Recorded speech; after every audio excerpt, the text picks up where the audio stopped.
Hello, dear students. Today we are going to start a new chapter, Say No, Class 8, Lesson number 2.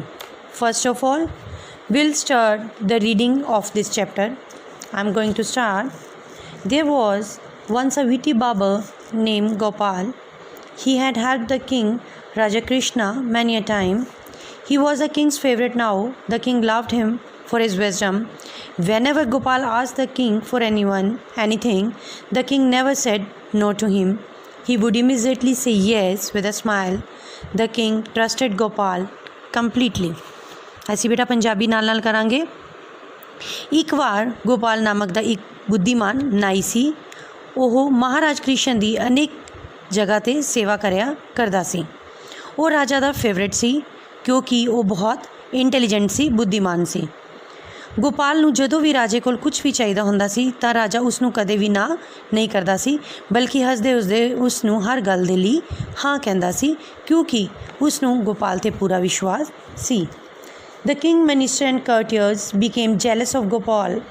They would always try to make Gopal like a fool.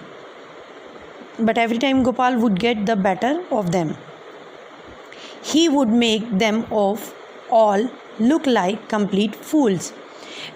ਉਹਦੀ ਇਸ ਤਰ੍ਹਾਂ ਦੀ ਅੱਛੀ personality ਕਰਕੇ ਜਿਹੜੇ ਰਾਜੇ ਦੇ ਮੰਤਰੀ ਸੀ, ਉਹਦੇ ਜਿਹੜੇ ਰਾਜਾ ਦੇ ਉਹਦੇ ਵਰਕਰ ਸੀ, ਉਹ ਸਾਰੇ ਹੀ ਗੋਪਾਲ ਤੋਂ ਬਹੁਤ ਜ਼ਿਆਦਾ ਜੈਲਸ ਕਰਨ ਲੱਗ ਪਏ ਸੀ।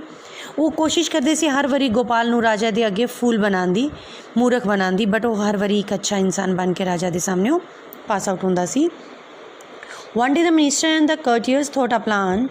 They decided to talk to the king when Gopal was not around. One of them said to the king, "Your Majesty, you trust Gopal too much. He gets away with so many things because you say yes to whatever he says. If for once you say no to what he says, you will see that he can't solve any of your problem." ਉਹ ਰਾਜਾ ਦੇ ਜਿਹੜੇ ਵੀ ਮੰਤਰੀ ਹੁੰਦੇ ਨੇ ਉਹ ਸਾਰੇ plan ਕਰਦੇ ਕਿ ਅਸੀਂ ਰਾਜਾ ਨੂੰ ਇਹਦੇ ਬਾਰੇ ਚੁੱਕਾਂਗੇ ਪੁੱਟਾਂਗੇ। ਤਾਂ ਉਹ ਕੀ ਕਹਿੰਦੇ ਨੇ ਰਾਜਾ ਨੂੰ, ਜਦੋਂ ਗੋਪਾਲ ਕੋਲ ਨਹੀਂ ਹੁੰਦਾ, ਕਿ ਇਹ ਤੇਰੇ ਸਾਰੇ ਕੰਮ ਤਾਂ ਕਰਦਾ ਹੈ ਕਿਉਂਕਿ ਤੁਸੀਂ ਆਲਵੇਜ਼ ਇਹਨੂੰ ਯੈਸ ਕਹਿੰਦੇ ਹੋ। ਜੇ ਤੁਸੀਂ ਇਹਨੂੰ ਕਦੀ ਨਾ ਕਹੋਗੇ ਤਾਂ ਇਹ ਤੁਹਾਡੀਆਂ ਪ੍ਰੋਬਲਮ ਸੋਲਵ ਨਹੀਂ ਕਰੇਗਾ। The king thought for a while and then said, "You are all jealous of him in spite of what you say. I know he is very clever and witty. I shall prove it to you when even if I say no to what he says, he will still be a clever and witty as always. Let's then see what happen." ਰਾਜਾ ਸੋਚਦਾ ਹੈ ਅਤੇ ਕਹਿੰਦਾ ਕਿ ਨਹੀਂ, ਮੈਨੂੰ ਪਤਾ ਹੈ ਤੁਸੀਂ ਸਾਰੇ ਉਹਦੇ ਤੋਂ ਜੈਲਸ ਹੋ ਤਾਂ ਤੁਸੀਂ ਇਹ ਸਭ ਕੁਝ ਕਹਿ ਰਹੇ ਹੋ। ਚਲੋ ਮੈਂ ਤੁਹਾਡੇ ਕਹਿਣ 'ਤੇ ਤੁਹਾਡੀ ਇਹ ਗੱਲ ਮੰਨ ਲੈਣਾ ਕਿ ਮੈਂ ਉਹਨੂੰ ਇੱਕ ਵਾਰੀ ਨਾ ਕਹਾਂਗਾ ਕਿਸੇ ਵੀ ਕੰਮ ਲਈ, ਬਟ ਫਿਰ ਵੀ ਉਹ ਕੀ ਕਰੇਗਾ, ਉਹ ਉਸ ਗੱਲ ਨੂੰ ਅੱਛੀ ਢੰਗ ਨਾਲ ਸੋਲਵ ਕਰੇਗਾ। ਚਲੋ ਆਪਾਂ ਸਭ ਦੇਖਦੇ ਹਾਂ। All the minister and the courtiers went away very pleased. They were certain that the king would find Gopal neither clever nor witty. The next day Gopal arrived at the court. He noticed the minister and the courtiers giggling at his back. He at once knew what was something fishy, so he decided to be careful. ਕਹਿੰਦੇ ਨੇ ਅਗਲੀ ਸੁਬਾਹ ਜਦੋਂ ਗੋਪਾਲ ਉਹਦੇ court ਦੇ ਵਿੱਚ ਪਹੁੰਚਦਾ ਹੈ ਤਾਂ ਉਹ ਦੇਖਦਾ ਹੈ ਕਿ ਜਿਹੜੇ ਸਾਰੇ ਉਹਦੇ ਮਿਨਿਸਟਰਸ ਨੇ ਉਹ ਬਹੁਤ ਬੁਰੀ ਤਰ੍ਹਾਂ, ਉਹਨਾਂ ਦੇ ਸਾਰਿਆਂ ਦੇ ਫੇਸ 'ਤੇ ਇੱਕ ਕਨਿੰਗ ਸਮਾਈਲ ਹੈ। ਉਹਨਾਂ ਦੇ ਸਾਰਿਆਂ ਦੇ ਫੇਸ ਦੇ ਉੱਤੇ ਇੱਕ ਕਨਿੰਗ ਸਮਾਈਲ ਹੈ ਜਿਹਦੇ ਨਾਲ ਉਸ ਨੂੰ ਪਤਾ ਲੱਗ ਜਾਂਦਾ ਹੈ ਕਿ ਸਾਰਿਆਂ ਦੇ ਫੇਸ ਦੇ ਉੱਪਰ ਕੋਈ ਕਨਿੰਗ ਸਮਾਈਲ ਹੈ। ਇਟ ਮੀਨ ਇਹ ਕੁਛ ਨਾ ਕੁਛ ਪਲਾਨ ਕਰ ਰਹੇ ਨੇ। ਦ king and the courtiers and the minister started discussing the usual issues. The king wanted to know how the people of his kingdom could be made wise and intelligent. Gopal stepped forward with a suggestion. He said, "Your Majesty, I think we should ask them to have a discussion on the topic every day for 1 hour at least." The king looked at the Gopal and said, "No." The first time ਹੁੰਦਾ ਹੈ ਕਿ ਗੋਪਾਲ ਦੀ ਕਿਸੇ ਗੱਲ 'ਤੇ ਵੀ ਰਾਜਾ ਉਸ ਨੂੰ ਨੋ ਕਹਿੰਦਾ ਹੈ। ਉਹ ਕਹਿੰਦੇ ਹੈ ਕਿ ਆਪਾਂ ਆਪਣੇ ਰਾਜੇ ਦੇ ਜਿਹੜੇ ਲੋਕ ਨੇ ਉਹਨਾਂ ਨੂੰ ਸਿਆਣੇ ਕਿਵੇਂ ਬਣਾ ਸਕਦੇ ਹਾਂ, ਇੰਟੈਲੀਜੈਂਟ ਕਿਵੇਂ ਬਣਾ ਸਕਦੇ ਹਾਂ। ਤਾਂ ਗੋਪਾਲ ਇੱਕ ਸੁਜੈਸ਼ਨ ਦਿੰਦਾ ਹੈ ਕਿ ਆਪਾਂ ਆਪਣੇ ਲੋਕਾਂ ਨਾਲ ਡਿਸਕਸ਼ਨ ਕਰੀਏ, ਐਟਲੀਸਟ ਰੋਜ਼ 1 ਘੰਟਾ ਉਹਨਾਂ ਦੇ ਨਾਲ ਡਿਸਕਸ਼ਨ ਕਰੀਏ। Gopal was shocked because the king had never said no to him. He thought a little and then said, "Your Majesty, don't you think a friendly discussion would help people think clearly? They will also gain confidence in themselves." Once again the king said no. Gopal ਪਹਿਲਾਂ ਤਾਂ ਥੋੜ੍ਹਾ ਜਿਹਾ ਹੈਰਾਨ ਹੁੰਦਾ ਸੁਣ ਕੇ ਕਿ ਰਾਜਾ ਨੇ ਫਸਟ ਟਾਈਮ ਉਹਨੂੰ ਨੋ ਕਹੀ ਹੈ, ਬਟ ਉਹ ਕਹਿੰਦਾ ਕੋਈ ਗੱਲ ਨਹੀਂ ਰਾਜਾ ਜੀ, ਕੀ ਤੁਹਾਨੂੰ ਲੱਗਦਾ ਨਹੀਂ ਹੈ ਕਿ ਜੇ ਅਸੀਂ ਫਰੈਂਡਲੀ ਟਾਕ ਕਰਾਂਗੇ ਆਪਣੇ ਜਨਤਾ ਦੇ ਨਾਲ, ਆਪਣੇ ਰਾਜਿਆਂ ਦੇ ਲੋਕਾਂ ਨਾਲ, ਤਾਂ ਇਹ ਸਾਨੂੰ ਅੱਛਾ ਰਿਜ਼ਲਟ ਦੇਗੀ। ਬਟ ਜਿਹੜਾ ਰਾਜਾ ਹੈ ਉਹ ਫਿਰ ਦੁਬਾਰਾ ਕੀ ਕਹਿੰਦਾ ਉਹਨੂੰ, ਨੋ। Gopal stayed quiet and watched what was happening. Every time he said anything, the king would shake his head, saying a big no. Gopal was surprised to see that the king was saying no to whatever he said. He felt certain that it was some dirty plan of the king's ministers who wanted to get rid of him. He decided to wait patiently for the right opportunity to get back at them. Gopal ਸਮਝ ਜਾਂਦਾ ਹੈ ਕਿ ਜੋ ਇਹ ਸਾਰਾ ਕੁਝ ਹੋ ਰਿਹਾ ਹੈ, ਇਹ ਜੋ ਉਹਦੇ ਰਾਜਾ ਦੇ ਮਿਨਿਸਟਰਸ ਨੇ ਉਹਨਾਂ ਦਾ ਕੋਈ ਪਲਾਨ ਹੈ। ਇਸ ਕਰਕੇ ਉਹ ਕਹਿੰਦਾ ਹੈ, ਉਹ ਬੜੇ ਆਰਾਮ ਦੇ ਨਾਲ, ਸ਼ਾਂਤੀ ਦੇ ਨਾਲ ਸੋਚਦਾ ਹੈ ਕਿ ਕੋਈ ਗੱਲ ਨਹੀਂ, ਹੁਣੇ ਵੀ ਮੈਂ ਵੀ ਇਹਨਾਂ ਦੇ ਨਾਲ ਨਿਪਟ ਲਾਂਗਾ। When all the discussion was over, Gopal stepped forward and said, O king, you are great, but without these ministers and courtiers, of course, I don't think you would be able to manage your king. So I request you to give them each a special reward of 500 gold coins. The minister and the courtiers were overjoyed to hear this. They could not believe their ears. Had Gopal gone mad? Why was he praising them? Was he trying to help them?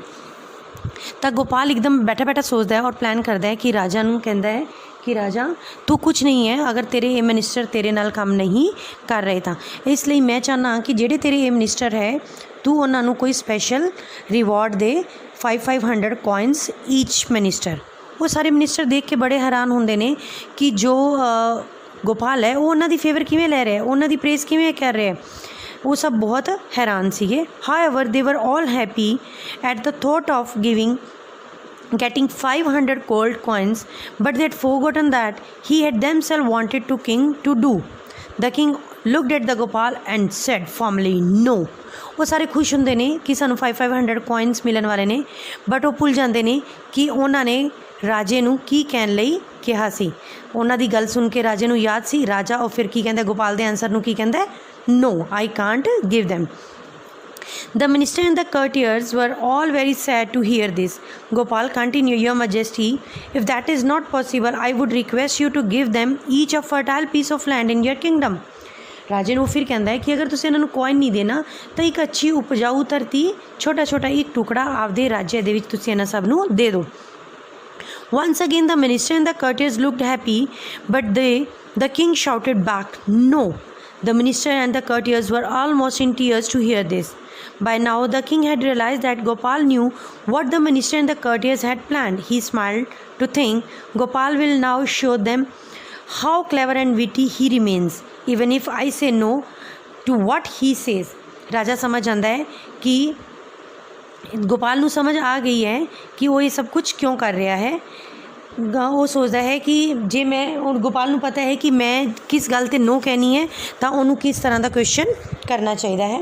At last Gopal, O king, but I would request you to ask your minister and courtiers to work like farmer in your field. The king suppressed his laughter and said, No, I will ask them to work in my field daily. ਫਿਰ ਉਹ ਕਹਿੰਦਾ ਹੈ ਕਿ ਰਾਜਾ ਨੂੰ ਕਿ ਤੁਸੀਂ ਆਪਣੇ ਕਾਰਟੀਅਰਸ ਨੂੰ ਬੋਲੋ ਕਿ ਉਹ ਖੇਤਾਂ ਦੇ ਵਿੱਚ ਰੋਜ਼ ਕੰਮ ਕਰਨਗੇ। ਤਾਂ ਰਾਜਾ ਕਹਿੰਦਾ ਨੋ, ਉਹ ਆਪਦੇ ਖੇਤਾਂ 'ਚ ਕੰਮ ਨਹੀਂ ਕਰਨਗੇ, ਉਹ ਮੇਰੇ ਖੇਤਾਂ ਵਿੱਚ ਕੰਮ ਕਰਨਗੇ। The ministers fell at the king feet and said, O king, we are all very sorry, we are really very sorry. Now we know how clever and witty Gopal is, please forgive us. ਉਹ ਰਾਜਾ ਦੇ ਪੈਰਾਂ ਦੇ ਵਿੱਚ ਪੈ ਜਾਂਦੇ ਹੈ, ਮਾफ़ੀ ਮੰਗਦੇ ਹੈ ਔਰ ਕਹਿੰਦੇ ਨੇ ਕਿ ਪਲੀਜ਼ ਫੋਰਗਿਵ ਅਸ। ਸਾਨੂੰ ਹੁਣ ਪਤਾ ਚੱਲ ਗਿਆ ਕਿ ਗੋਪਾਲ ਐਕਚੁਅਲ ਦੇ ਵਿੱਚ ਹੀ ਬਹੁਤ ਇੰਟੈਲੀਜੈਂਟ ਹੈ। Before the king could say anything, Gopal said, your majesty, I think you should forgive them. ਇਸ ਤੋਂ ਪਹਿਲਾਂ ਕਿ ਰਾਜਾ ਕੁਛ ਹੋਰ ਕਹਿੰਦਾ, ਗੋਪਾਲ ਕਹਿੰਦਾ ਕਿ ਰਾਜਾ ਨੂੰ, ਰਾਜਾ ਜੀ, ਮੈਨੂੰ ਲੱਗਦਾ ਹੈ ਕਿ ਤੁਹਾਨੂੰ ਇਹ ਸਭ ਨੂੰ ਮਾफ़ ਕਰ ਦੇਣਾ ਚਾਹੀਦਾ ਹੈ। The king again shouted back, it's no. At once all the ministers and the courtiers got up and ran away. Both the king and Gopal burst out laughing. Now they knew that the jealous minister as well as courtiers had learned their lesson. ਸਾਰੇ ਜਿਹੜੇ minister ਹੁੰਦੇ ਨੇ ਉਹ ਉੱਥੋਂ ਭੱਜ ਜਾਂਦੇ ਨੇ ਕਿਉਂਕਿ ਉਹਨਾਂ ਨੂੰ ਪਤਾ ਹੁੰਦਾ ਕਿ ਰਾਜਾ ਹੁਣ ਮੰਨਣ ਵਾਲਾ ਨਹੀਂ ਹੈ।